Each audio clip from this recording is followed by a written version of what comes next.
The House Ethics Committee report into former Florida Congressman Matt Gaetz is out for the public to see. Investigators found, quote, substantial evidence, unquote, that Gaetz broke state and federal law while in office, including statutory rape of a 17-year-old girl.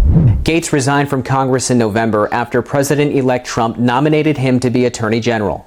He withdrew once stories about his drug use and sexual misconduct cast a cloud over him. Committee investigators conducted interviews and collected thousands of pages of documents and communications to compile the report. Representative Gaetz violated House rules and other standards of conduct prohibiting prostitution, statutory rape, illicit drug use, impermissible gifts, special favors or privileges, and obstruction of Congress. Investigators interviewed women Gaetz allegedly paid for sex and obtained payment histories that revealed he gave more than $90,000 to at least a dozen women while in office.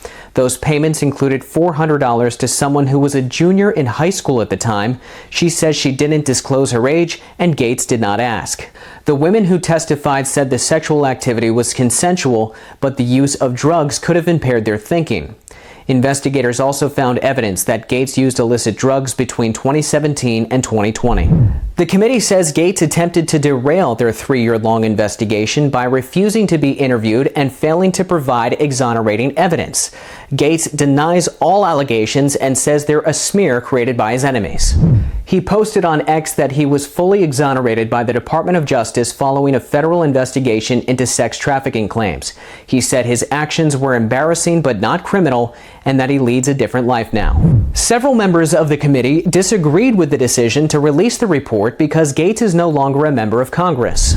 Quote, the decision to publish a report after his resignation breaks from the committee's long-standing practice, opens the committee to undue criticism, and will be viewed by some as an attempt to weaponize the committee's process.